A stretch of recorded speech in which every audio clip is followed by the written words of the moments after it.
Muy bien, llegamos al capítulo 20.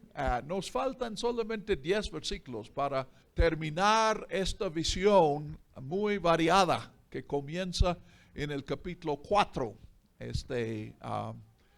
Ya hemos visto las 3 series de 7, los desastres naturales, la guerra.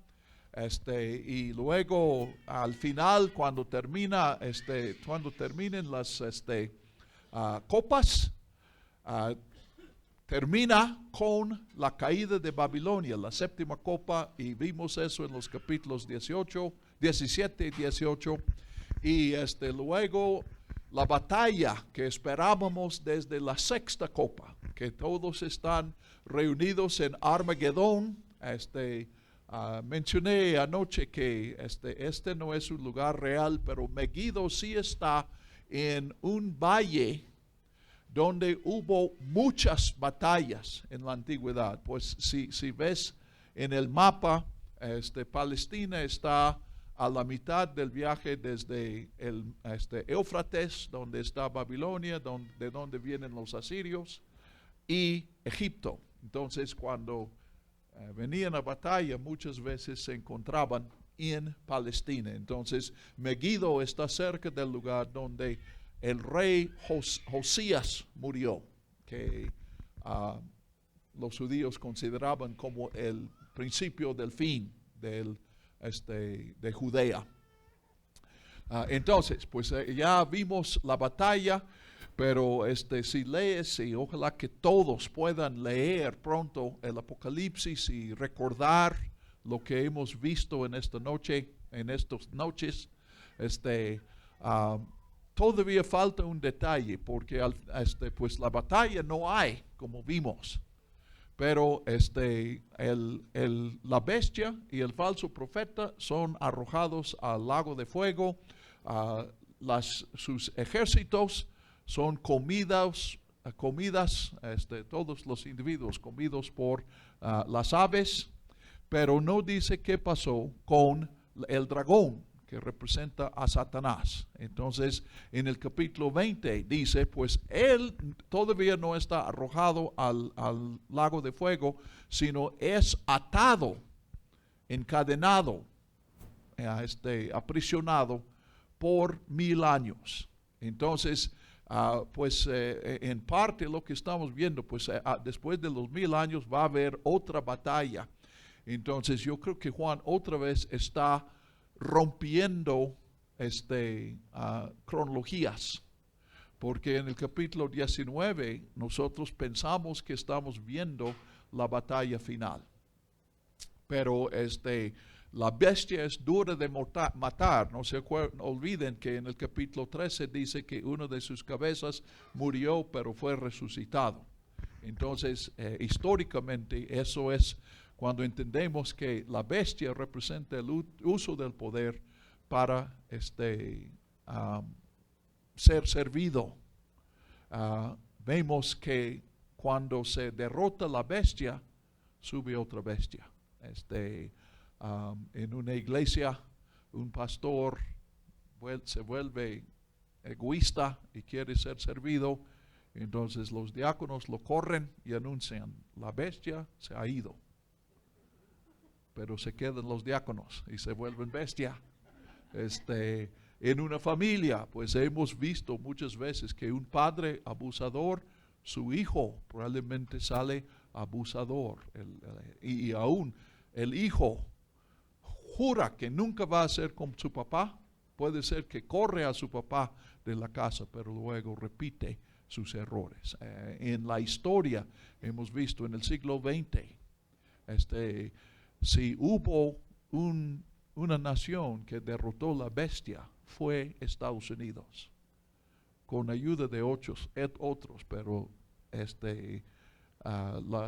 las fuerzas mayores eran de Estados Unidos para derrotar a Hitler, y Hitler desapareció y vivimos en un mundo sin bestia. Pero ¿quién tomó el lugar de Hitler de manejar a otras naciones, obligar a otras naciones hacer su voluntad. Estados Unidos. Entonces, la bestia es duro de matar. Entonces, Juan está diciendo aquí, no es que literalmente va a haber dos batallas finales, sino que a través de toda la historia, la bestia ha sido derrotada muchas veces, pero siempre surge otra vez.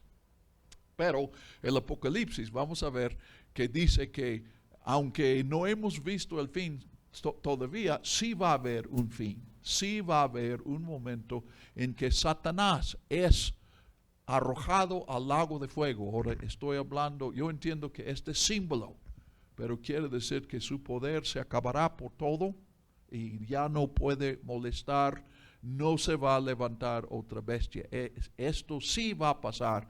El momento que vimos en el capítulo 11, que los reinos de este mundo se han vuelto el reino de nuestro Dios y de su Cristo. Ahora, entonces, ¿pero qué de estos 1000 años aquí? Pues 1000 años, como todos los otros números, es un número simbólico. Representa un tiempo completo. Y pues hay varios detalles en el capítulo 20 y uno se puede confundir. Dice que la bestia, el dragón es encadenado y ya no puede engañar al mundo durante los 1000 años. Y durante estos 1000 años, los que fueron degollados por su testimonio a Jesús van a reinar en esos 1000 años. Y luego dice, esta es la primera resurrección. Entonces los degollados resucitan, reinan durante los 1000 años y después de los 1000 años resucitan los demás. Ahora, ¿ya están confundidos? Es suficiente para confundir, pero voy a tratar de arrojar una luz aquí. Primero, ¿quiénes son los degollados? Ahora, él está diciendo que los mártires reinan con Cristo. Ahora, eso que cuando dice degollados quiere decir que los únicos que van a reinar durante los 1000 años son los que fueron degollados. ¿Qué de los que fueron quemados o ahogados, anegados por su fidelidad a Cristo? ¿Ellos reinarán en los 1000 años? ¿Qué piensan? ¿Degollados es un ejemplo o es un límite? Solamente los que murieron específicamente de esta manera. Un ejemplo, sí. Entonces, los degollados aquí incluye todos los que murieron por su fe en Cristo. Ahora, yo tomo un paso más y digo, los que reinan con Cristo no son solamente los que murieron al contado, sino también los que murieron en abonos por Cristo. Y reinarán entre la primera resurrección y la segunda resurrección. Y dice, los que pasan por la segunda resurrección, pero por la primera resurrección, no pasarán por la segunda muerte. Entonces, pues tenemos primera resurrección. Bueno, nunca leemos, pues debo poner entre paréntesis aquí, porque en Juan nunca leemos de una segunda resurrección ni de una primera muerte. Solamente dice que los que participen en la primera resurrección no participarán en la segunda muerte. Ahora, pero cuando dice eso implica que va a haber una segunda resurrección y una primera muerte. Porque si es solamente una resurrección, ¿por qué decir que es el primero? ¿Ok? Entonces, comencemos con la segunda muerte. ¿A qué representa la segunda muerte? ¿Entienden? ¿Ustedes tienen una idea de una primera muerte y una segunda muerte? ¿Qué es, Rosy? ¿Perdón? La primera muerte sería la que tenemos ahorita, como cuerpo. Ok, ¿y luego la segunda? La segunda muerte sería la que tenemos en el espíritu. Como alma. Ok, ¿y luego la segunda? La segunda muerte sería la que tenemos en el espíritu. Como alma. Ok, ¿y luego la segunda? La segunda muerte sería la que tenemos en el espíritu. Como alma. ¿Ok? ¿Ok? Afinando un poco más, como dice Rosy, la primera muerte es la muerte física. La segunda muerte es la muerte espiritual, es la separación eterna de Dios. Ahora, nosotros manejamos el término infierno, creo que manejamos demasiado el término y suponemos que sabemos qué es el infierno, que también es una equivocación. Pero segunda muerte, separación eterna de Dios, castigo eterno, todos esto es la segunda muerte. Entonces, noten aquí que todos mueren, o sea, todo ser humano muere físicamente. Este es el fin de todas las vidas. Entonces, todos pasan por la primera muerte, pero solamente, pues, ¿quiénes pasan entonces por la segunda muerte? ¿Quiénes llegan a la segunda muerte? ¿Tere? Los que rechazan a Jesús, precisamente. Los que no tienen el sello de Dios, sino la marca de la bestia. Los que no han aprendido de Jesús a vivir para servir a otros, sino que rechazaron esa vida y han vivido como la bestia para ser servido. Entonces ellos pasan a la segunda muerte. Y pues noten aquí entonces que exactamente lo que Tere dice es lo que es la primera resurrección. O sea, ¿qué es lo que evita la segunda muerte? Pues es aceptar a Cristo, es dar nuestras vidas a Cristo. Y cuando damos nuestras vidas a Cristo, Él nos da una nueva vida. Entonces es resurrección. Como el hermano dio su testimonio y dijo: hermanos, cuando yo acepté a Cristo, me dio una vida nueva. Amén, hermano, amén. Claro que todavía tengo mis luchas con la vieja. Pues hay una vida nueva y también una vieja. Y una vida vieja también. Ahora, puse aquí unos versículos. Y ustedes pueden apuntar, pueden escuchar si quieren buscarlos. No, vamos a leerlos por falta de tiempo. Pero si buscas en Juan, verás que aquí en los dos habla de resurrección. No usa la palabra resurrección. Pero el Juan 5:25 dice: viene la hora, y ahora es, cuando los muertos oirán la voz del Hijo del Hombre, y los que oyen vivirán. Y luego 28 es semejante, dice: viene la hora, pero no dice y ahora es.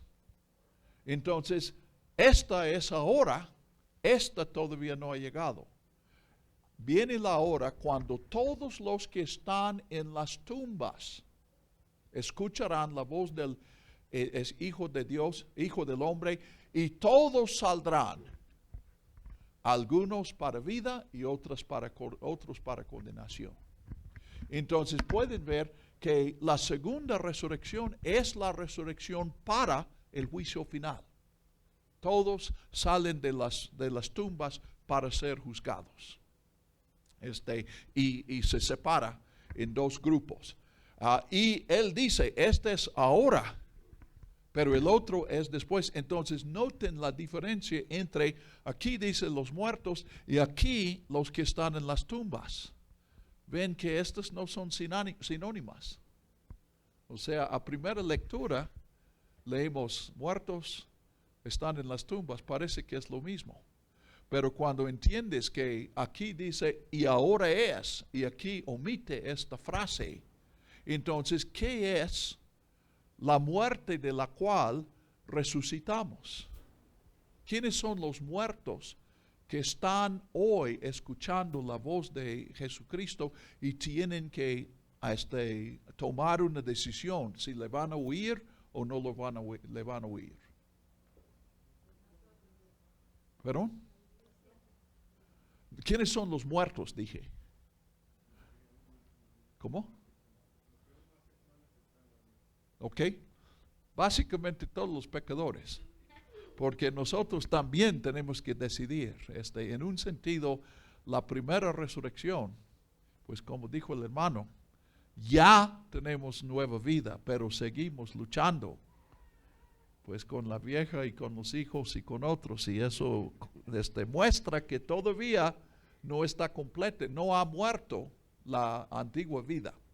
Entonces, la primera resurrección es la conversión, y la segunda resurrección es el principio del juicio final. Entonces, los 1000 años es ahora. Los 1000 años comienza por ti cuando tú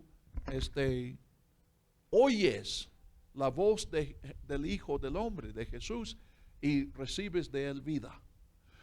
Entonces, históricamente comenzó con Jesús. Entonces, los 1000 años es el tiempo entre Jesús y el fin. Entonces, una sorpresa en este simbolismo.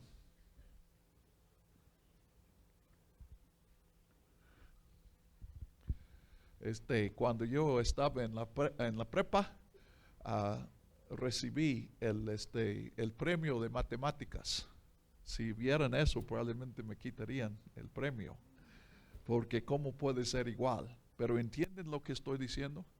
Los 1000 años y los 3 años y medio describen el mismo tiempo. Es el tiempo entre la primera venida de Cristo y la segunda venida. Cuando el pueblo de Dios es probado por la persecución, pero también protegido por Dios, por Cristo, y dan su testimonio. Entonces, los 1000 años que reinamos con Cristo es ahora. Reinamos precisamente por nuestro testimonio, por nuestra fidelidad con Jesús. Ahora, se me fue la cita, creo que es el capítulo 11, pero antes dice, pues dice que reinarán los testigos con Cristo. Y en el capítulo 1 también dice, Jesús redimió un pueblo para ser reyes y sacerdotes. Entonces, yo no entiendo aquí una promesa de que ahorita los que tienen palancas y los que pueden recibir puestos y los que pueden oprimir a sus vecinos son los del Morena. Antes era el PRI, ahora es la Morena, pero viene el día que vamos a ser los cristianos. No, no es un reinado como el reinado del mundo. Es que nosotros reinamos por nuestra fidelidad a Cristo, por nuestro servicio a la comunidad y a los más necesitados en la comunidad, por nuestro testimonio al cambio que Cristo ha hecho en nuestras vidas y nuestra amistad que invita a otros a hacer la misma decisión. Entonces nosotros estamos reinando hoy. Todos pensamos que la elección, cuando sale el PRI y entra el Morena, que pues esperamos cambios, que determina quién tiene el poder. Pero en Apocalipsis el mensaje es que nosotros tenemos el poder. Pero el poder que tenemos en Cristo no sirve para que nosotros nos hagamos ricos, para que despojemos al país. No sirve para que nosotros demos dinero a los pobres, si es lo que queremos hacer con los fondos del gobierno. Sí, pero sí sirve para transformar a México en una manera que ningún partido puede hacer. Estamos reinando con Cristo. Y Cristo comenzó su reino colgado en una cruz. Entonces reinar nos va a costar la vida. Podemos estar seguros de eso. Pero también estamos viendo que es un buen negocio. dar la vida para servir a Cristo es un buen negocio, porque servir a Cristo es mejor que la vida. Bien, entonces, lo que, pues, en el capítulo 12 dice que los mártires ganaron la batalla contra pues se acuerdan, cuando el dragón quiere entrar en el cielo para atacar a Jesús y es arrojado a la tierra. El canto nos dice que quienes lo derrotaron fueron los testigos, los mártires, los que murieron por su fe. Y ellos ganaron la victoria por la sangre de Jesús y por su testimonio, porque no amaron a sus vidas hasta la muerte. No lo mencioné en el capítulo 12, pero me encanta esta frase. No amaron a sus vidas hasta la muerte. Aún en el momento en que enfrentaron la muerte, que enfrentaron la posibilidad de negar a Cristo y seguir viviendo, ellos no amaron la vida, y está diciendo que amaron a algo más que la vida, a Jesús, y por eso ganaron la victoria, por eso reinaron, por eso determinaron el futuro de su patria y del mundo. Entonces, estos son los 1000 años. Lo que está atando a Satanás es lo que Jesús hizo en la cruz y nuestro testimonio a lo que Jesús hace en nuestras vidas. ¿Okay? Ahora, al final de eso ya mencioné, hay otra batalla. Él menciona Gog y Magog, Gog el rey, es Gog y Magog.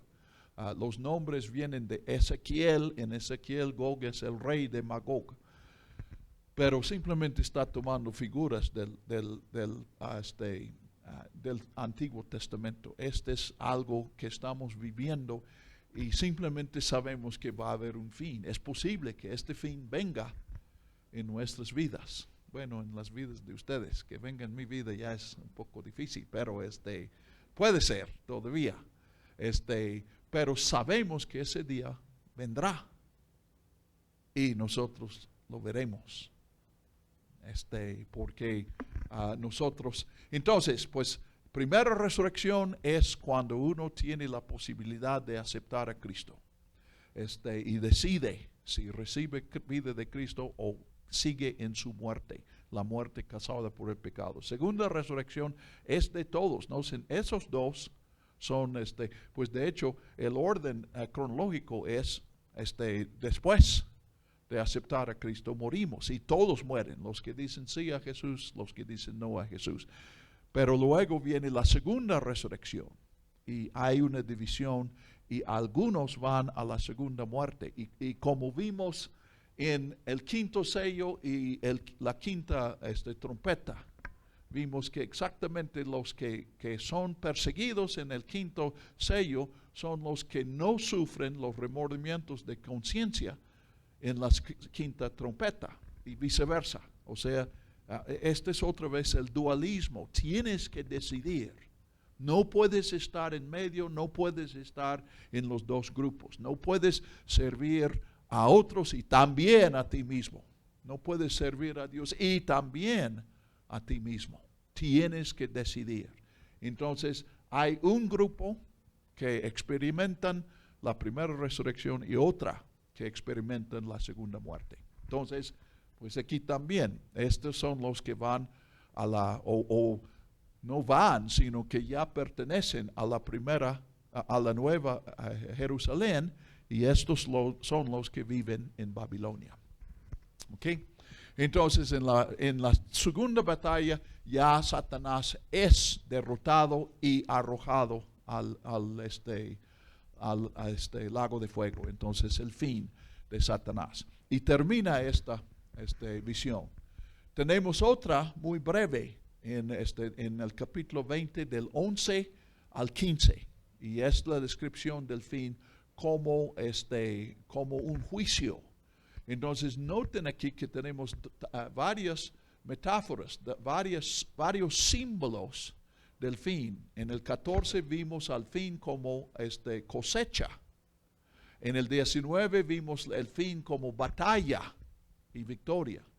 Y ahora en el 20 estamos viendo el fin como una corte y un juicio. De hecho, las tres figuras se usan en otras partes de la Biblia también. Pero yo entiendo, yo quiero ser muy, muy claro. Yo no les estoy diciendo que mi interpretación es la correcta. Es la mejor que yo puedo encontrar. Pero tú tienes que tomar tu propia decisión. Pero es muy común entre cristianos pensar en estos como tres eventos que van a suceder.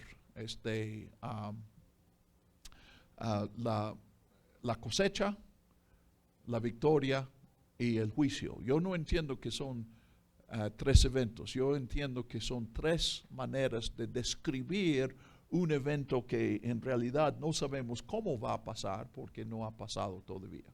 Inclusive los futuristas suelen hablar de dos juicios. El juicio del gran trono blanco, que está aquí en el capítulo 20, y se me fue la onda. Y hablan de otra, que es, y dicen, una es juicio de naciones y otro es de individuos. Pero aquí, es usar el Apocalipsis para cambiar todo el resto de la Biblia, porque en ninguna parte de la Biblia, Antiguo Testamento ni Nuevo Testamento, se habla de dos juicios. Es un juicio final. Bien, entonces, en 11, todos comparecerán. Dice que saldrán de las tumbas, saldrán del mar para los judíos. Eso fue muy importante porque ellos consideraban importante ser enterrados y de preferencia enterrados en la tierra prometida.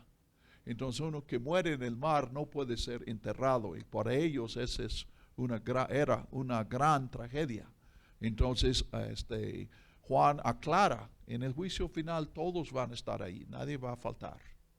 Entonces nadie, y no pueden esconderse, como vimos en el capítulo 6, y se repite aquí. Entonces dice que se abrieron libros y se abrió el libro de la vida. Ahora, ¿quién entiende a esta frase, el libro de la vida? ¿Entienden qué es lo que representa? ¿Perdón? No, aquí no. Aquí es otra cosa.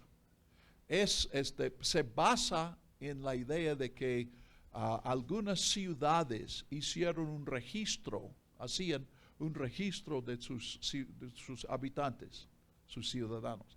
Entonces es una lista de los que pertenecen a la ciudad.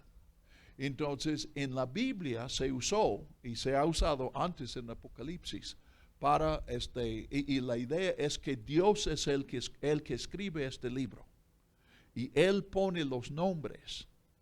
Entonces los que tienen su nombre allí, Él ha determinado que son pueblo de Dios y van a estar eternamente con Él. Esta es la figura del libro de la vida. Entonces el libro de la vida es una lista de nombres. El simbolismo, lo que simboliza es que no podemos sacar ahí la conclusión que nuestra decisión no importa. Pero el Apocalipsis desde el principio hasta el fin ha dicho tenemos que decidir. Entonces no podemos sacar esa conclusión, aunque sería una conclusión lógica. Lo que está diciendo es que nosotros no somos rescatados de nuestra rebelión por nuestra iniciativa. Que lo que falta es la iniciativa de Dios. Es Dios quien nos salva. No podemos salvarnos a nosotros mismos. Y la lógica que yo sigo es que si tú y yo hemos decidido seguir a Cristo. Fue Dios que nos llevó a esta decisión. Él nos dio la capacidad de decidir así. Él superó nuestra inclinación, porque nuestra inclinación es decir no siempre a esta invitación. Entonces, a veces luchamos con esto por no entender que el libro de la vida es una figura. Inclusive en el capítulo 2, Jesús amenaza a la iglesia en Éfeso y dice, si no te arrepientes, borraré tu nombre del libro de la vida. Y aquí pues casi se rompe la figura, porque si Dios escribió este libro, Él no va a borrar a nadie. Pero lo que está enfatizando allí es la importancia de nuestra decisión. Entonces, si tú crees que me estoy contradiciendo, tienes toda la razón. No podemos decir eso de una manera lógica. Dios nos salva, Dios comienza el proceso, Dios termina el proceso, y la parte que corresponde a nosotros de arrepentir y aceptar, solamente Dios es el único que puede hacerlo. Él nos da esa decisión. Y ahora contradiciéndome, sin embargo, cada uno de nosotros tenemos que decidir, y la decisión que tomamos es auténticamente nuestra decisión. ¿Okay? Y no podemos ser salvos sin nuestra decisión. Me vuelvo a contradecir. Sin embargo, eso no quiere decir que con nuestra decisión podemos contrarrestar el propósito de Dios. ¿Entienden? Lo que estoy diciendo es que no sé. O sea, si quieres una conclusión final, no te puedo dar una conclusión final. La conclusión final es que Dios va a juzgar. Y cuando Dios juzgue, va a haber sorpresas. Entonces debemos quitar definitivamente esta inclinación que tenemos de juzgar a otros. Cada vez que muere una persona, en nuestras familias, en la ciudad, en donde quiera, en la iglesia, especulamos si fueron al cielo o al infierno. Hermanos, debemos arrepentirnos de eso. Esta es hermenéutica de policía corrupto. Estamos usando la Biblia de una manera incorrecta.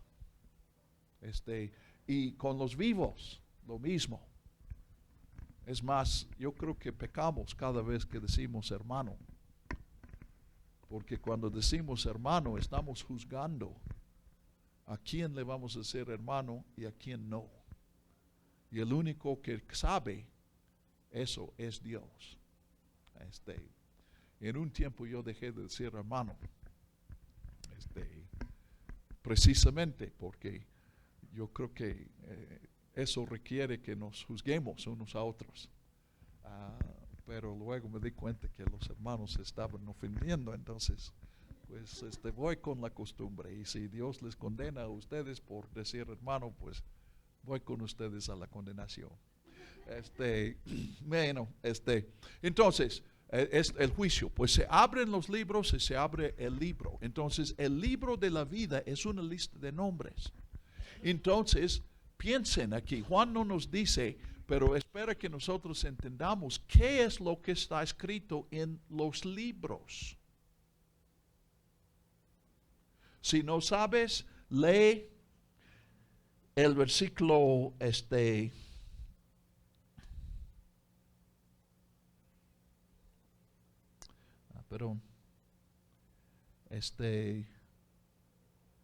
versículo 12. ¿Perdón? Es 20:12.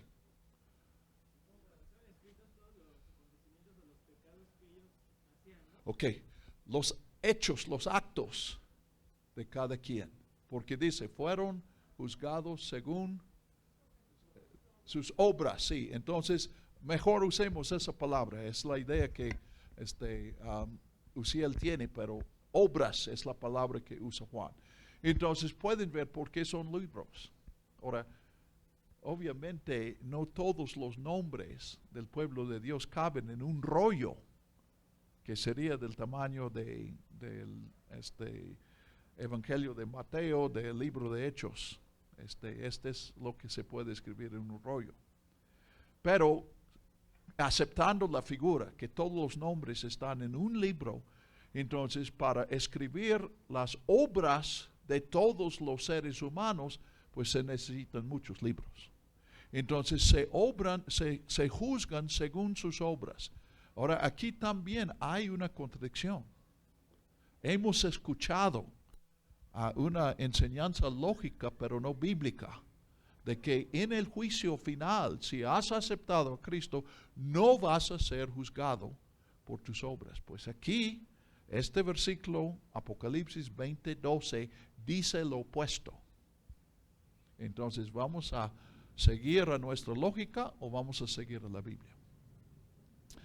Pero, si seguimos a la Biblia, nos vamos a contradecir.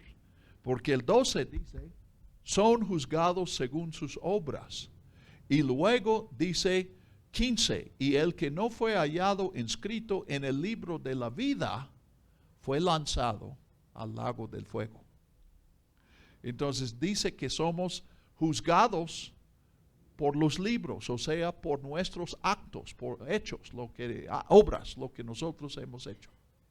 Pero luego el 15 dice que somos juzgados según si estamos en el libro de la vida que Dios escribió o no.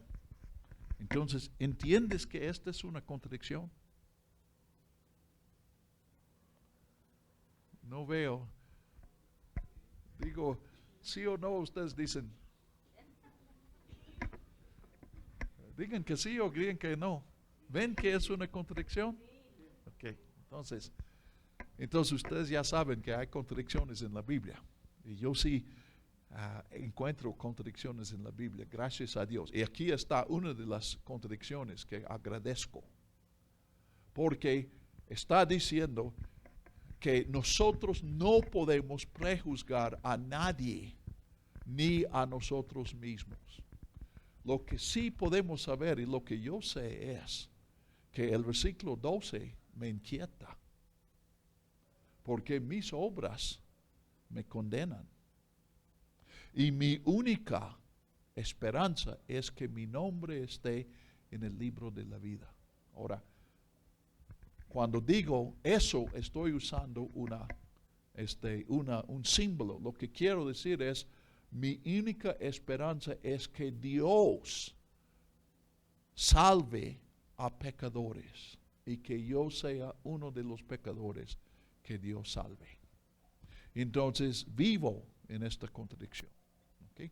Ahora, ya que estoy hablando de contradicciones, anoche, creo que sí fue anoche, pero les di otra contradicción en esta semana, que la Biblia dice con claridad que al final de la historia va a haber un juicio y dos grupos, lo estamos viendo exactamente aquí.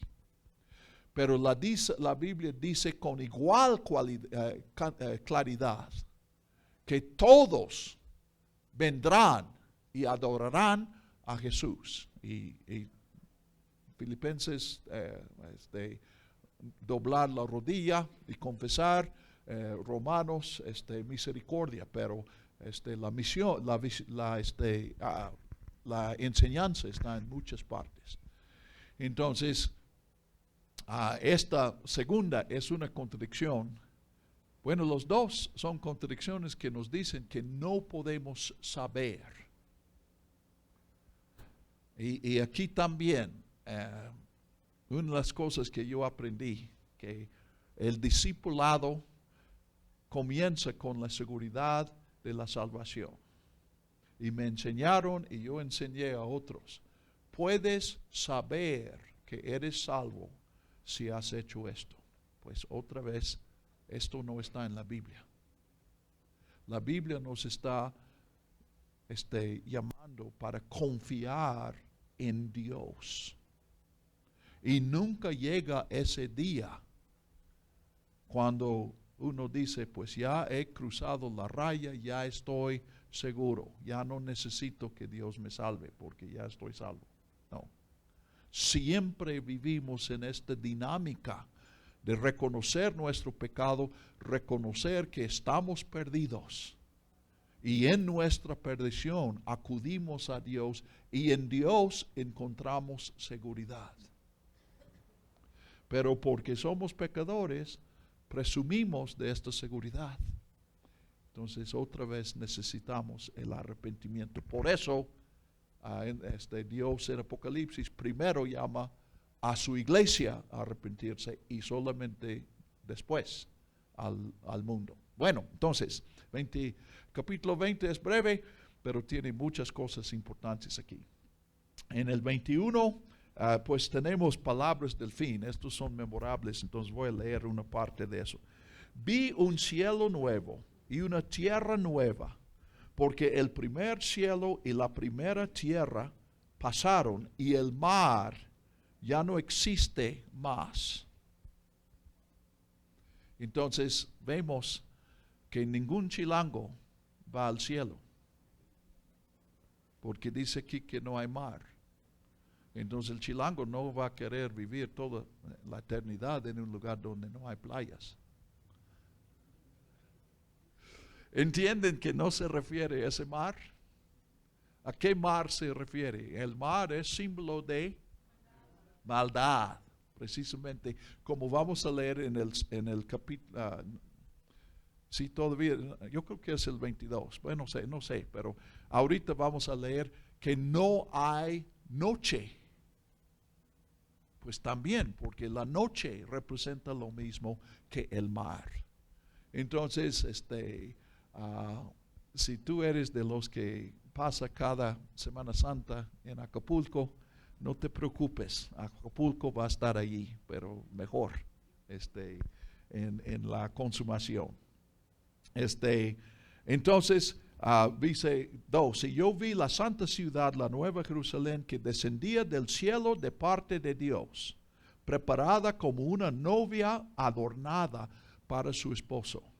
Ven aquí que esta no es edificios y calles que bajan. Este es nosotros. Ese es este nuevo pueblo a la cual pertenecemos nosotros. Somos nosotros los bienaventurados que somos invitados a las bodas del Cordero y somos parte de la novia. Entonces dice, desciende del cielo de parte de Dios. ¿Cuál es la diferencia entre venir del cielo y venir de Dios? Ninguno. Es lo mismo. Entonces, ¿por qué se repite? Para enfatizar. Esto no es algo que nosotros realicemos. Es lo que Dios hace. La misma enseñanza que tenemos en la figura del libro de la vida. Entonces, oí una gran voz que procedía del trono diciendo, he aquí, el tabernáculo de Dios está con los hombres, y Él habitará con ellos, y ellos serán su pueblo, y Dios mismo estará con ellos como su Dios. Entonces, el propósito de Dios. Esta frase tan importante, yo seré su Dios, y ellos serán mi pueblo. O mejor dicho, yo seré su Dios y ustedes serán mi pueblo. Lo encontramos en Éxodo, en Levítico, en varios de los profetas y en el Apocalipsis. Este es el plan de Dios desde el principio. Que seamos su pueblo. Ahora, su pueblo es tener una relación con Él, pero también es ser un pueblo, vivir en relaciones unos con otros. Ser una familia, apoyarnos unos a otros. Entonces, Dios está realizando este plan hoy. Y el día que tú decidiste seguir a Cristo fue un paso en este plan de Dios. Y cada día que tú decides seguir siguiendo a Jesús, es un paso en este plan de Dios. Entonces, desde el principio, Dios nos creó para relaciones. Y pues en un sentido esto se está cumpliendo hoy. Dios está con nosotros. Tú has tenido experiencias de la presencia de Dios. Pero también esperamos una relación mucho más íntima y más sólida, más continua con Dios. Y podemos siempre crecer en esa relación y siempre esperamos más. Y Dios enjugará toda lágrima de los ojos de ellos. Lo vimos en el capítulo 6 o 7, creo que 7. Y Juan lo repite porque se maravilla de eso. Yo también. Dios con su pañuelo celestial para enjuagar a nuestras lágrimas. No habrá más muerte, ni habrá más llanto, ni clamor, ni dolor, porque las primeras ya pasaron. Y el que estaba sentado en el trono dice, he aquí yo hago nuevas todas las cosas. Entonces las cosas viejas son muerte, llanto, clamor, dolor.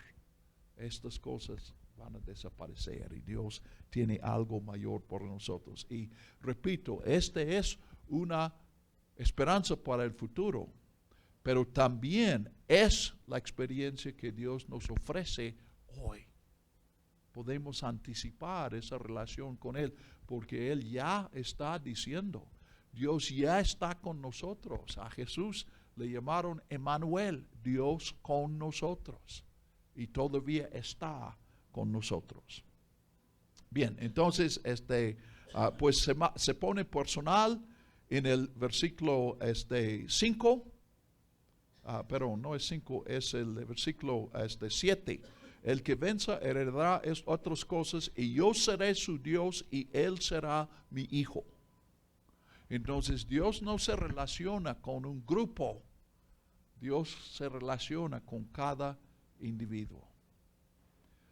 Yo una vez recibí un correo, parece que ya no es tan común, pero en un tiempo a cada rato recibes un correo y dice, hay un niño y lo van a operar y queremos que todos oren por este niño. Y por favor, comparte este correo con todos tus contactos. Entonces, no sabes cuándo salió por primera vez, dónde está este hijo, este niño, ni siquiera si ya lo operaron o no. Y yo estaba pensando, pues eso no me parece muy sano. Honestamente creo que no oraba cuando yo recibía uno de estos correos. Y yo dije, ¿y por qué mandan eso a personas anónimas? Parece que es para hacer presión a Dios. Que si Dios cuenta y hay 994, 100 oraciones, no va a sanar al bebé. Pero si son 99, 950, sí. Entonces yo dije, eso, la oración no obra así. Entonces, siendo pastor, yo pensé en el número de personas en el culto. Y si preguntamos al pastor, ¿cuántos estuvo en el culto el domingo? Yo no sé de Jerry, la verdad, pero yo me acuerdo que me podrías mencionar una fecha y yo, podía darte el número. 32 o 15, tenía el número de cada semana. Pero ¿qué tal si le preguntamos a Dios, ¿cuántos estuvieron en el culto el domingo o en el estudio del viernes? Yo creo que Dios diría, pues no tengo idea. Yo no sé cuántos fueron. Bueno, Dios, pero más de 100 o menos de 100. Pues la verdad no sé. Pero sí me acuerdo que ahí estaba Uziel y David y Sua y Maribel y Lucía Y si contamos los nombres que Dios menciona, tenemos el número de asistentes. Y cuando menciona a Elizabeth, la última, bueno, a lo mejor menciona a mí también, él dice, pero ¿cuántos fueron? No sé. ¿Por qué no sabe cuántos? Porque no le importa cuántos. A Dios lo que le importa es cada persona. Cambiemos la figura un poco. Una mamá que tiene 2 hijos y otra que tiene 10. Y cada mamá pierde un hijo, se le muere un hijo. ¿Cuál sufre más? ¿La que le queda uno o la que le queda 9? ¿Ven? No se trata de números. No se trata de números. Pues así es Dios. De hecho, las mamás lo aprendieron de Dios. Bien, entonces, Él será mi hijo y yo seré su Dios. Bueno, entonces, con eso, pues vamos a la Nueva Jerusalén. 21:9, ven acá y te mostraré. Ya vimos que esto es paralelo a 17:1. Juan va a ver ya vio la ramera, ahora va a ver la novia. La ramera era Babilonia y la novia es la Nueva Jerusalén.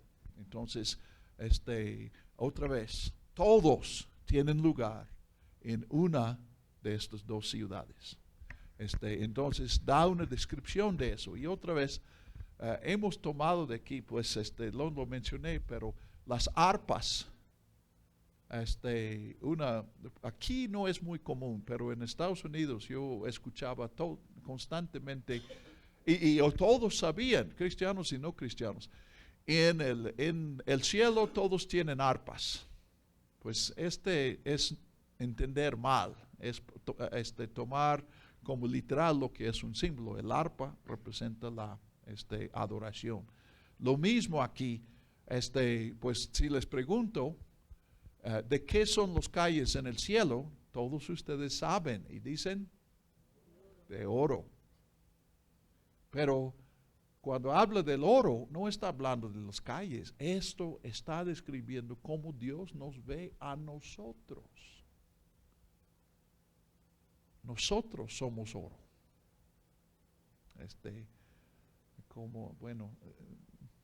Tengo que decirles un chiste, ¿verdad?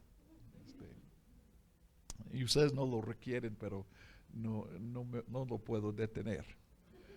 Un hombre pidió de Dios, quiero un favor. Dios dice, está bien, ¿qué es lo que quieres? Quiero que me permites llevar una maleta al cielo. Y Dios dice, pero en el cielo todo es proveído, no hace falta nada. Él dice, pero tú me dijiste que me ibas a dar un favor y eso es lo que quiero. Bueno, está bien. Entonces, él compra barras de oro y llena su maleta de oro y llega al cielo con su maleta y los ángeles lo paren, obviamente, y dicen, no, aquí nadie entre con maleta. Él dice, pero yo sí tengo mi permiso de Dios. Y dijeron, bueno, está bien, pero tenemos que ver lo que tienes ahí antes de que entres. Abre tu maleta. Y él abre la maleta y los ángeles dicen, ¿tabiques? ¿Por qué traes tabiques?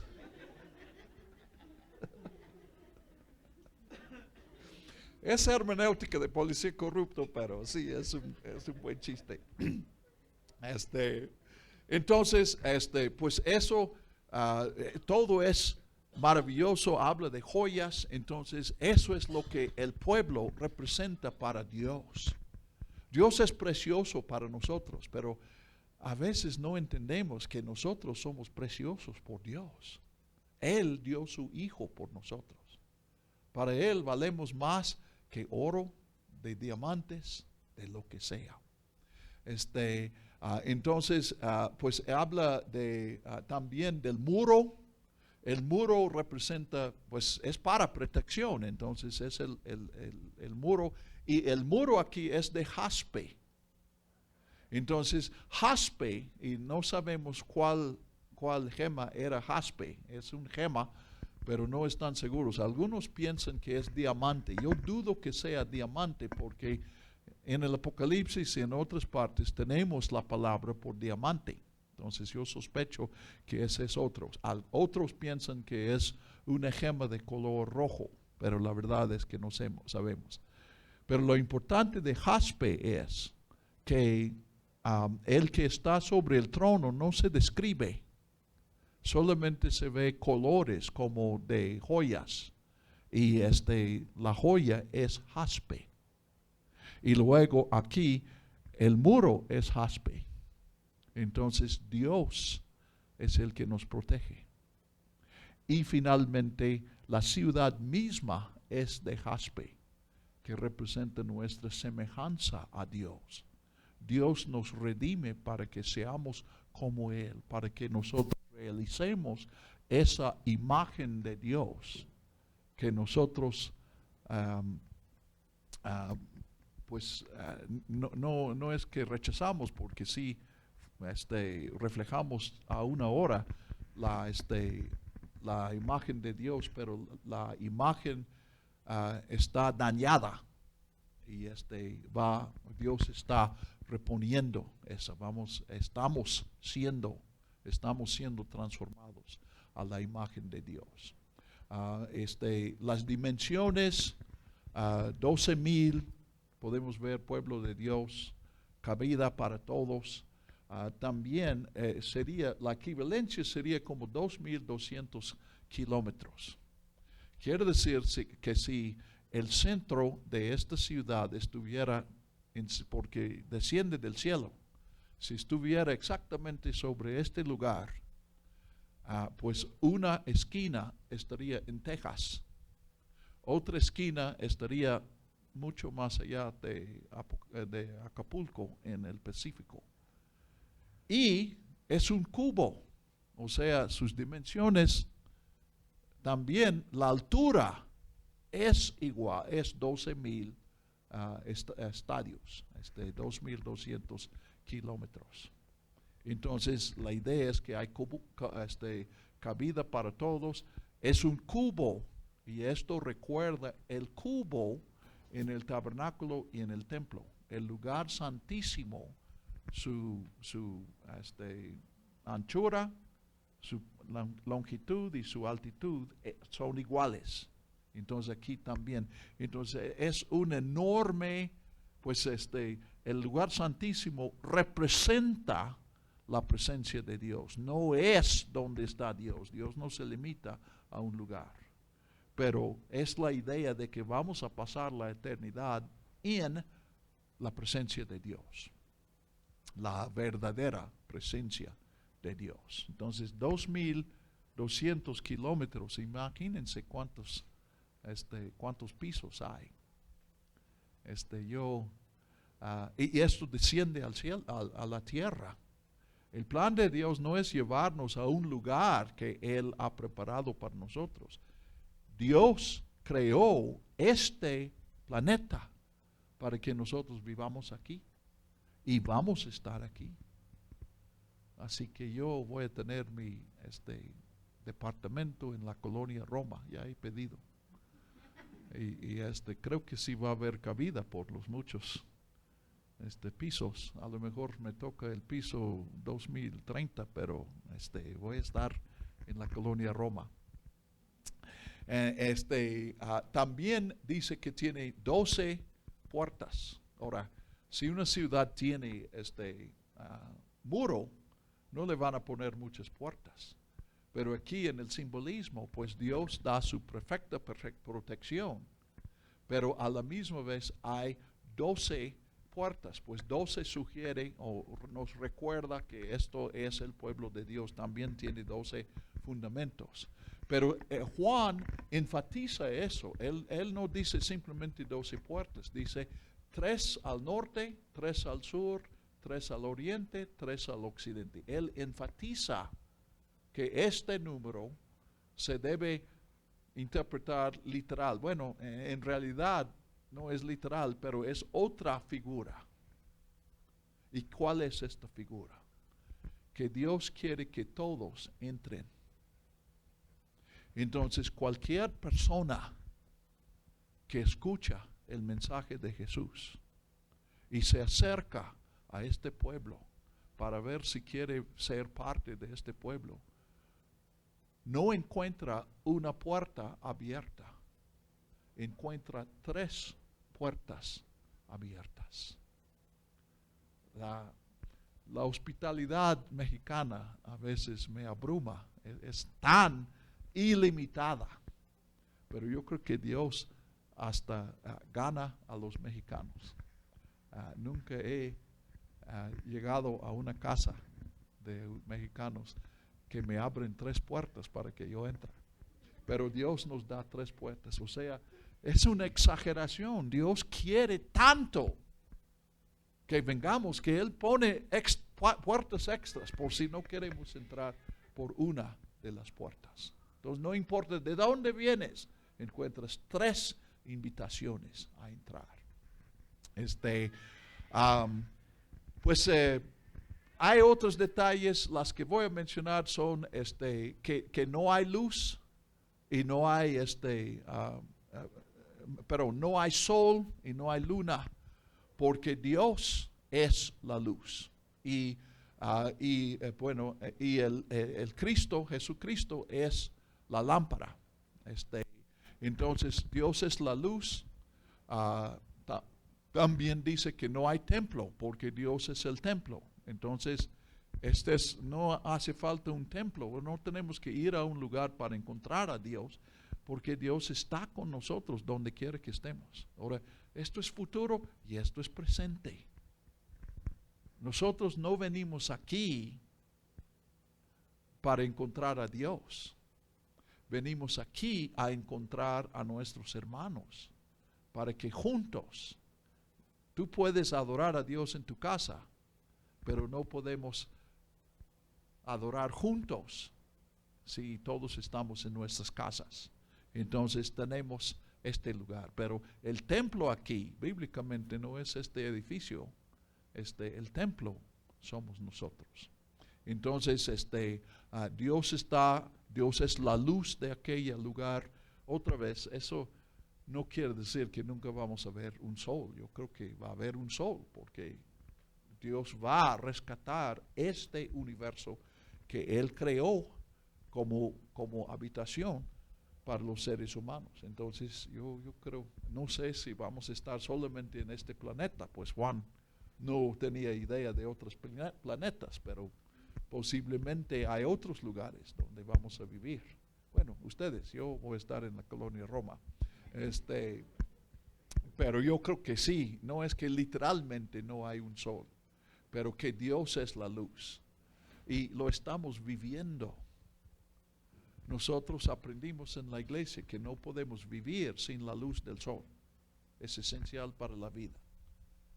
Pero encontramos en la Biblia que la luz de Dios es aún más necesaria para que verdaderamente vivamos. Necesitamos la luz que es Dios, que es Jesús. ¿Okay? Y un río de agua de vida por la ciudad, especialmente en la antigüedad. Si vas a las antiguas ciudades de Europa, por ejemplo, con frecuencia estas ciudades son divididas por un río, porque el agua es necesaria también para vivir, y si se van a congregar muchas personas, pues no sirven, no pueden ellos tomar agua de pozos, tienen que tener más agua. Entonces ríos, pues aquí es el río de agua viva que sale del trono de Dios. Es Dios que provee la vida, el árbol de vida. Pues aquí descubrimos en Génesis 2 y 3. Leemos en capítulo 2 que Dios pone 2 árboles, el árbol de vida y el árbol del conocimiento del bien y mal. Pero cuando el hombre come del árbol del conocimiento del bien y mal, entonces ya no puede comer del árbol de la vida. Entonces Dios quita la maldición que Dios hizo en Génesis 3. Y aquí dice, ya no hay maldición. Y comemos constantemente del árbol de la vida. 12, otra vez pensamos en pueblo de Dios, pero se me ocurre que la idea de 12 árboles de vida es que hay fruta cada mes. Es más, yo entiendo que es lo que él está diciendo aquí. Entonces, nunca vienes y no encuentras fruta.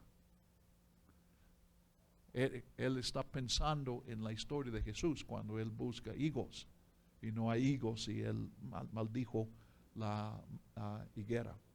Pero físicamente, espiritualmente, en toda necesidad vamos a encontrar el alimento que necesitamos. Entonces, pues para mí esto me sirve para animar frente a la muerte, pensando que es lo que va a haber después de la muerte. Pero a la misma vez, cuando leo de una manera picuda, y me doy cuenta que no tengo que esperar al futuro. Dios, esta ciudad está descendiendo de Dios hoy y podemos participar en esto. Y podemos invitar a otros a participar en esto. Y repito, porque creo que es importante, el centro de este mensaje son relaciones. Pensemos otra vez, un niño, y viene un gringo y dice, mira, yo tengo un palacio, son 20 televisiones y 40 computadoras y siempre hay helado y todo es bonito y quiero que tú vivas allí conmigo. Y el niño vive en un jacal y dice, ¿va mi familia? No, no estoy invitando a tu familia, solamente a ti. Ustedes conocen el fin, ¿verdad? El niño entiende lo que es verdadera riqueza, entonces queda en la jacal porque ahí está su familia. Ahora, yo no creo que vaya a haber ningún jacal en la colonia Roma, ni siquiera en Nextlalpan tampoco. Yo creo que va a ser físicamente un lugar bonito que Dios tiene para nosotros. Pero lo hemos vivido. El lujo no es lo más importante es familia, son las relaciones. Entonces lo importante aquí es que Dios está allí. Y porque Dios está allí, vamos a tener una relación íntima con Dios y vamos a tener muchos amigos o mucha familia, que si quieres decir.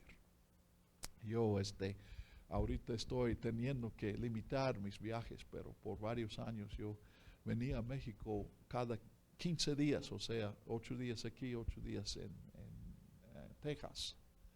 Y mi yerno es de Azcapotzalco, es chilango.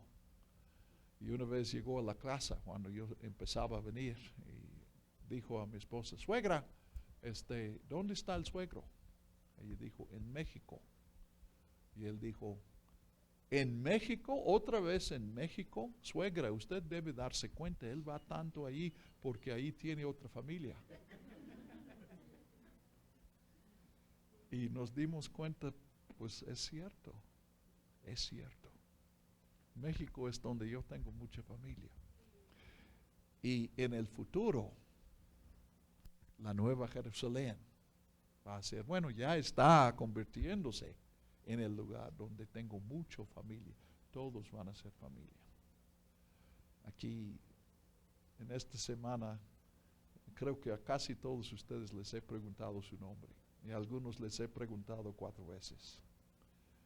Pero cada vez que te vea, te voy a saludar por tu nombre. y tú me vas a saludar por nombre, porque todos vamos a conocer a todos. Es más, esta es mi agenda. Ya calculé los primeros 600,000 años en el futuro, en esta vida eterna, me voy a dedicar a aprender los nombres de todos. Muy bien. Entonces, después de esta descripción, ya en el capítulo 22, dice, ya concluyeron las visiones. Y del 22 del 6 al 21 es la conclusión. Entonces dice primero, esto se debe escribir porque es la verdad, es cierto. Entonces, este es uno de los temas de esta conclusión. Esta es la verdad. Dios dice que esta es la verdad. Un segundo tema es que Jesús viene. Jesús viene para terminar la historia. Jesús viene constantemente para buscarnos, para convivir con nosotros, para corregirnos, para protegernos. Jesús viene. Y el tercer tema aquí es que tenemos que decidir. Cuando escuches el mensaje, tienes que decidir. Otra vez, el dualismo de decisión. O eres de Babilonia, o eres de la Nueva Jerusalén. O adoras a la bestia, o adoras a Jesús, etc. Solamente hay dos opciones. Y en medio de eso, 8 y 9, Juan por segunda vez intenta adorar a un ángel. El ángel dice, no, yo soy consiervo tuyo. No debes adorar a ninguna criatura, sino a Dios. Adora solamente a Dios. Ahora, entendemos el mensaje. Nosotros entendemos idolatría, hemos rechazado a la idolatría. Pero también hay algo en estos versículos que a lo mejor no habías pensado. Se dice 2 veces, y ya les mencioné, se dice 2 veces porque una vez al final de la descripción de Babilonia y ahora al final de la descripción de la Nueva Jerusalén. Pero se dice en un libro que está lleno de adoración a un hombre. ¿Quién es ese hombre? Jesucristo. Entonces, ¿cómo podría ser más claro que Jesús es Dios? ¿Okay? Entonces, como mencioné, la seguridad que esto es real, estas cosas van a pasar y estas cosas están pasando. He aquí que vengo pronto, el versículo 12 es la seguridad de que Cristo viene. Y luego, versículo 14, bienaventurados los que lavan sus vestiduras para que tengan derecho al árbol de la vida y para que entren en la ciudad por las puertas. Entonces ven cómo él combina varias figuras, lavar los vestidos, el árbol de vida y entrar por las puertas. Y todo es esta decisión. Jesús está viniendo hoy y nos dice, ven conmigo, nos dice, acéptame, vive conmigo, confía en mí, sírveme, sirve a otros como yo sirvo a otros. Y nosotros tenemos que dar una respuesta. Tenemos que decirle o sí o no. Y dice, bienaventurados los que dicen sí a Cristo. Entonces, pues 17, el espíritu y la esposa dicen, ven. El que oye, diga, ven. El que tiene sed, venga. El que quiera, tome del agua de vida gratuitamente. Ahora aquí también, que sean picudos. Me hace pensar cuando leo eso, yo nada más escuché. Pero ¿alguien aquí conoce la iglesia de Mina y Héroes? Es la primera iglesia bautista de la Ciudad de México, cerca del la Alameda. Y dicen que pues es impresionante el lugar. Es un templo muy grande. Y un amigo me dijo que hace años tenían sobre la puerta, y realmente la fachada es como 3 pisos o tal vez más. Y allí encima había las letras en neón, estas letras que prenden eléctricas, y decía ven. Un buen simbolismo allí, una iglesia, y a toda la comunidad, a toda la ciudad está diciendo ven. Me comentó mi amigo, porque estaba platicando con una persona que acaba de conocer, y dijo, ¿tú alguna vez has asistido a una iglesia evangélica? Y dijo, sí, hace años yo iba a la iglesia de la Ven. Pues esta también es la iglesia de la Ven. Entonces, cuando el Espíritu dice ven, ahora, pecudos conmigo, y Espíritu y la esposa dicen ven. ¿Quién es la esposa? Nosotros, la iglesia. Entonces, cuando decimos ven, ¿a quién decimos ven? Ahora, ya les engañé con la historia de la primera iglesia de México, pero decimos Maranata. ¿Qué quiere decir Maranata? Ven, Señor. Entonces la iglesia está diciendo, ven, Señor, estamos siendo perseguidos. El Espíritu está diciendo, ven, Señor. El Espíritu reforzando nuestra petición a Dios. Y luego dice, el que quiere que venga. O sea, a la vez que decimos, ven, Señor, estamos diciendo, ven a todos nuestros amigos en la tierra. A los amigos que ya conocemos, a los que vamos a conocer cuando tengamos oportunidad. Ven, el que quiera, venga, tome del agua. Sin precio, puedes venir y tomar y comer del árbol.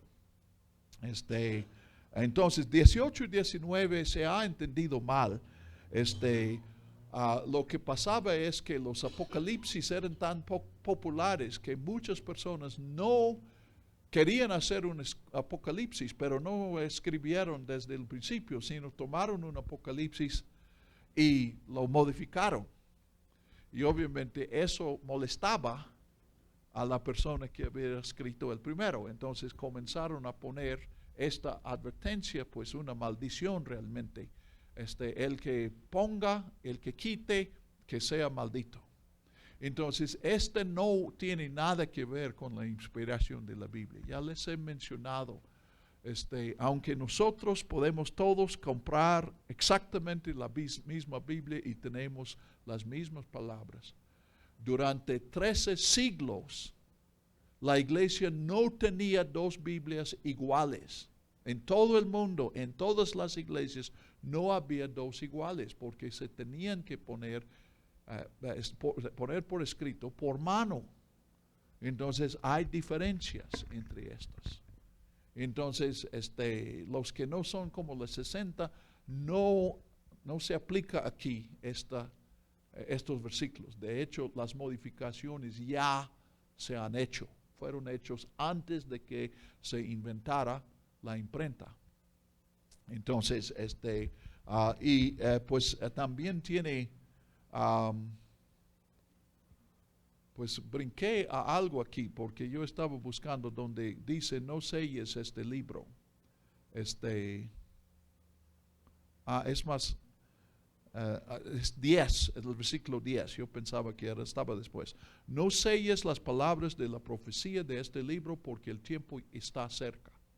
Entonces, Juan está rompiendo esta ficción de que una figura, Abraham o Enoc o Jeremías, tuviera estas visiones hace muchos años.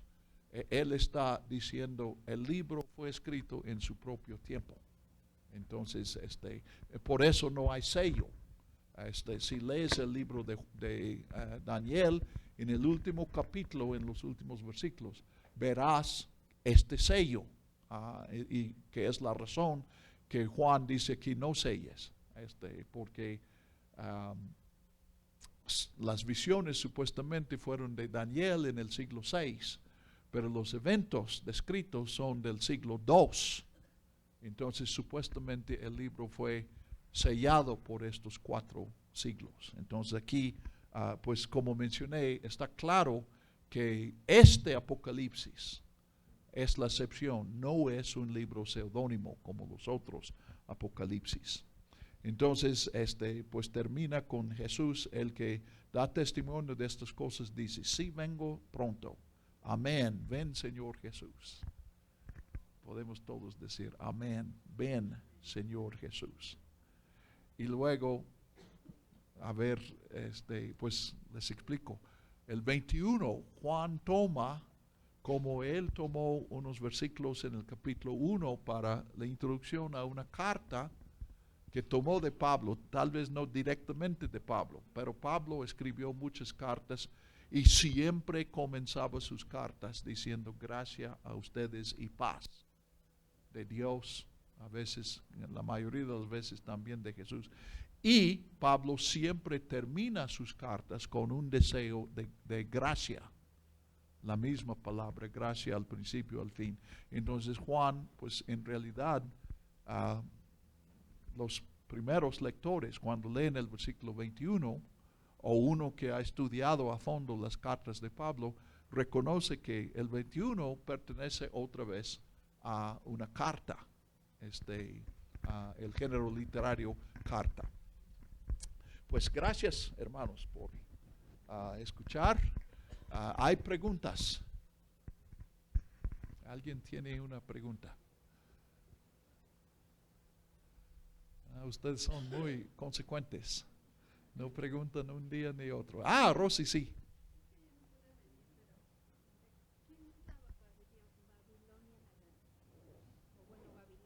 ¿Quién es Babilonia? Ok. Es esta idea de que Dios nos creó para una relación con Él, pero también para vivir en una sociedad. En Génesis 2, Dios dice, no es bueno que el hombre esté solo. Ahora, esto se ha usado tanto en bodas que pensamos que Él está hablando de una boda, pero eso es incorrecto. El versículo 18 va con el versículo 17. Cuando Dios llama al hombre al arrepentimiento, dice, no comerás de este árbol. Ahora, ¿es un árbol con fruta venenosa? Sabemos que no, porque Adán comió y vivió 900 años. Entonces, es lo que Dios está diciendo es, quiero tener una relación contigo.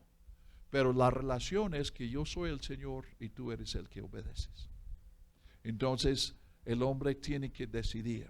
Y luego, dice, le haré una ayuda idónea. Pues la ayuda idónea no quiere decir esposa. Porque sí, pues de hecho, hay personas que viven toda la vida sin esposa o sin esposo. Y no es que nunca vivieron, no es que fueron privadas. Algunos sienten privados porque no se casaron, pero muchos, mi esposa tuvo 2 tías que nunca se casaron, y una de ellas porque en la iglesia dijeron, oh, pobrecitas, que ojalá que Dios les dé esposos. Y ellas decían, pues es mejor estar solo y querer ser casada que estar casada y querer ser sola. Entonces, la provisión de Dios es una comunidad. Necesitamos familia, necesitamos amigos, necesitamos una sociedad, necesitamos buenos gobernantes, necesitamos policías, necesitamos panaderos, etcétera, etcétera, etcétera. Entonces, Dios nos creó para vivir en comunidad. Entonces, los que rechazan la relación con Dios, todavía necesitan una comunidad. Pero una comunidad de los que viven para ser servidos es un caos, es un infierno. Y ese es Babilonia. Es como el sindicato de los ladrones. ¿Sí? ¿Sí saben dónde tiene su sede el sindicato de los ladrones? ¿Han visto su edificio? ¿No? Porque no existe. Se suspendió porque cada vez que se reunían, cada uno quería robar a los demás, entonces no funcionó. Entonces Babilonia es la ciudad que no funciona. Y es el contraste con la Nueva Jerusalén, que es la comunidad de los que han dado su lealtad a Dios y a Cristo, y por lo tanto viven para servir. Imagínense una ciudad donde todos tienen el propósito de servir a los demás, pues esa es la definición del cielo. ¿Okay? Entonces Babilonia es la ciudad y no es un lugar en la tierra. Esta es una ciudad transcultural, transsiglo, o sea, siempre existe, porque los hombres en cada generación tienen que decidir, y se forma o se continúa la ciudad de Babilonia y la ciudad de Nueva Jerusalén. ¿Okay? Otra. Sí, Maribel.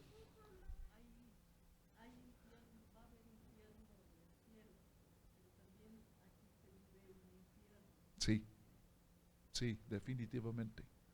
Cuando decimos no a Dios, ese es ese no que crea el infierno. Entonces sí,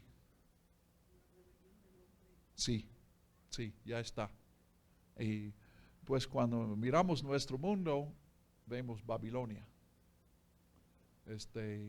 Aquí tenemos el lago de fuego, pero el lago de fuego no es una sociedad sin relaciones, es más bien aniquilación. Pues un lago de fuego es quemarte y desaparecer. Entonces la ciudad de Babilonia es más lo que nosotros llamamos infierno. Sí, y se está creando hoy. Pero, repito, aunque nosotros cuando miramos concluimos que Babilonia está ganando. Aquí yo creo que ustedes están lo suficiente lejos de la Ciudad de México, decir, bueno, Babilonia es el DF, pues allá tenemos que decir la Ciudad de México, cambiaron el nombre de Babilonia. Pero, y es cierto, pues en el mundo, la bestia está en todas partes. Dice 13 que la bestia reina sobre todo el mundo. Y es que donde hay poder, encuentras abuso de poder, sin excepción. Sin embargo, hay otra realidad, y por eso la importancia de nuestro testimonio hasta la muerte. Fidelidad de Cristo hasta la muerte, porque con nuestro testimonio se está formando la otra ciudad, la Nueva Jerusalén. Entonces, las dos ya existen. Sí, Elías. Es el dragón, la bestia y el falso profeta. Ajá. A veces pensamos, o muchos pensaríamos que es lo mismo, es una trinidad, es una copia. Exacto. De la Santa Trinidad. Sí, exacto. El dragón es la serpiente antigua, es Satanás. Sí. La bestia es el anticristo. Bueno, Más o menos sí. y el falso profeta.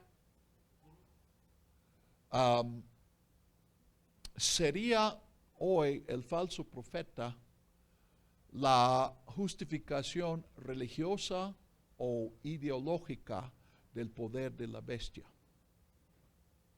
Por ejemplo, una alianza, pues en la historia de México, la alianza de la Iglesia Católica con el gobierno.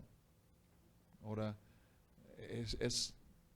ese no es actual, pero cuando leemos la historia encontramos eso.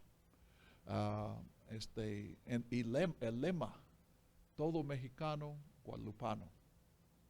Pues este es el falso profeta, que si eres mexicano tienes que adorar a la Virgen. Entonces, es ideológico o es religioso, pero en realidad es adoración al poder, pero es la presión ideológica. Por ejemplo, en la Unión Soviética, cuando existía, tenías que ser comunista. Si no eres comunista, no eres ciudadano. Pues allí es la presión ideológica. Tienes que pensar como otros piensan. El que justifica el poder y llama al abuso autoridad.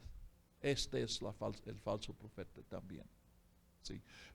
Históricamente para Juan eran los que promovían en Asia, donde él vivía, los que promovían la adoración, sacrificios al César, al emperador. Pero para nosotros, pues, tiene otras manifestaciones. Yo creo que la bestia, el falso profeta está presente cuando una persona dice, en esta iglesia todos tenemos que interpretar la Biblia de esta forma. y si alguien tiene otra idea, bueno, esta es desunidad. O cambias tu opinión o te vayas. Este también es el falso profeta. El papá que abusa a sus hijos y luego los obliga a confesar que ellos merecen el castigo. Ese es el falso profeta. Sí. Pero es imposición no de poder, sino de ideas. Israel.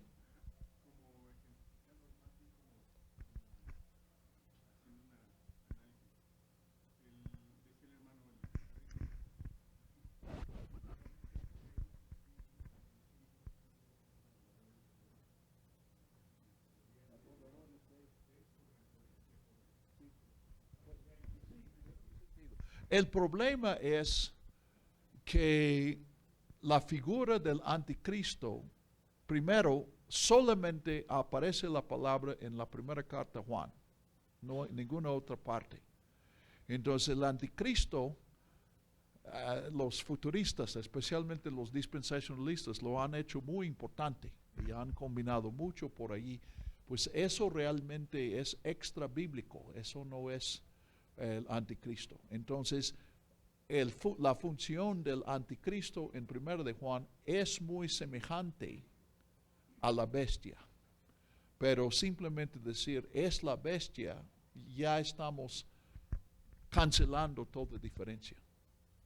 En un sentido, bueno, en un sentido yo estoy muy cerca de eso porque en el Apocalipsis solamente hay una bestia. Bueno, la segunda bestia es el falso profeta. Entonces, a fin de cuentas, es solamente una bestia.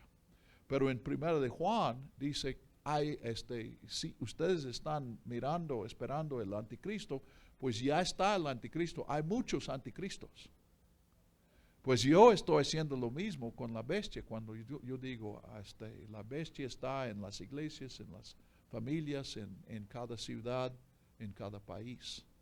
Entonces, es muy semejante.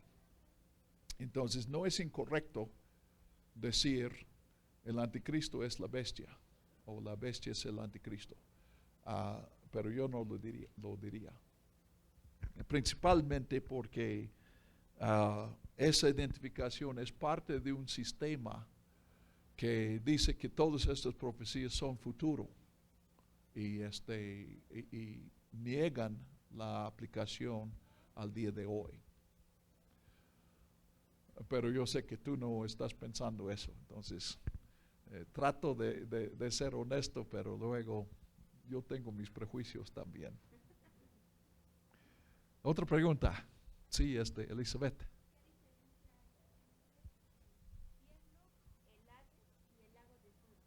Excelente. El Hades es la tumba. El Hades es donde van todos los que mueren. En el Antiguo Testamento es Seol, en hebreo, y en griego Hades. Entonces es la idea de que el hombre en un sentido deja de existir, pero está muy cerca de la idea de fantasmas, pero no un fantasma que pueda aparecer, sino uno que no existe, pero es real en su no existencia.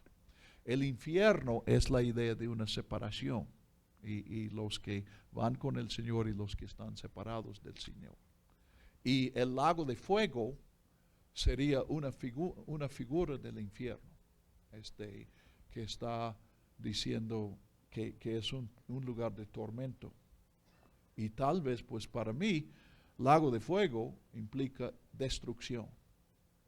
Ahora, la teología ortodoxa de los cristianos es que el sufrimiento del infierno es eterno. Y sí, Jesús dice donde su gusano nunca muere y no me acuerdo de toda la frase, pero sí tenemos esta idea de eterno. Pero lago de fuego no es una figura de sufrimiento eterno, es de destrucción. Y hay otros lugares donde habla de destrucción. Entonces, creo que eso también es algo que bíblicamente debemos decir no sé. Entonces, esta es la respuesta a tu pregunta, no sé.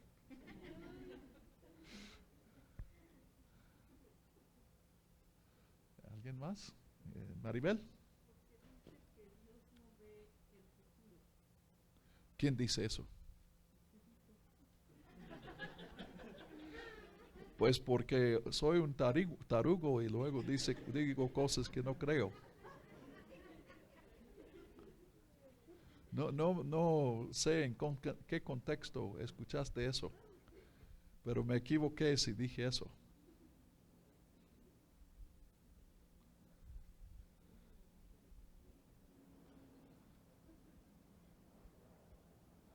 Lo que sí dije es que el Apocalipsis no es una descripción del futuro, sino del presente. Pero no quería implicar que Dios no sabe el futuro. Somos nosotros los que no sabemos el futuro. Y si observas como picudo, en tu caso como picuda, verás que los que conocen los eventos, los que dicen, pues lo que pasa en Israel es un cumplimiento de una profecía.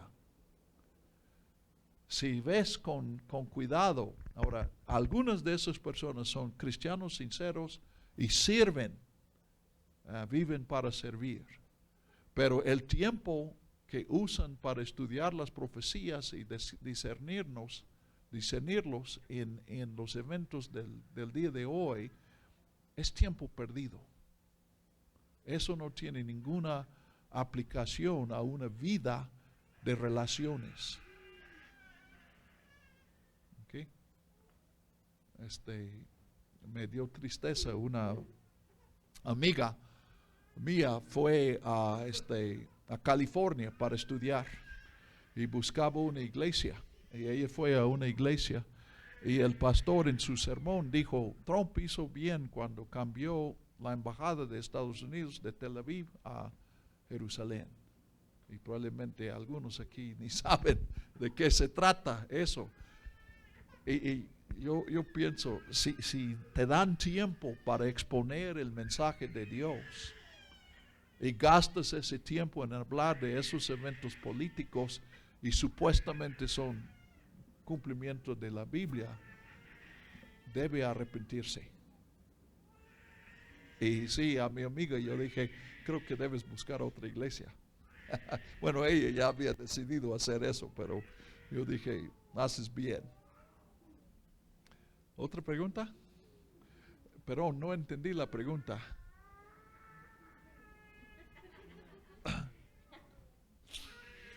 Bueno, seguramente tendrá muchas preguntas después.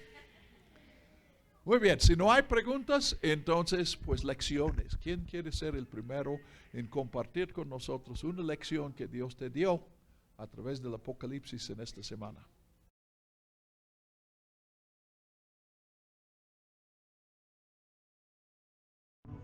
Señor, y el hermano Garrett es un regalo para esta iglesia, Señor.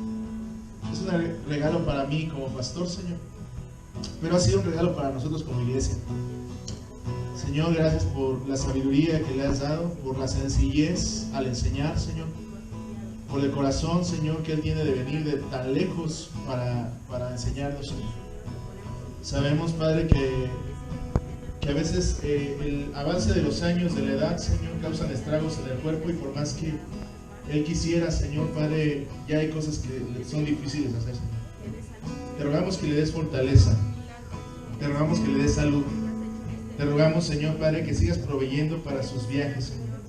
Te rogamos que le sigas dando sabiduría, Señor, que guardes su mente, su corazón, Señor, que le fortalezcas para que Él pueda seguir siendo de bendición durante muchos años más, no solo para esta iglesia, sino para todas las iglesias que Él visita, Señor.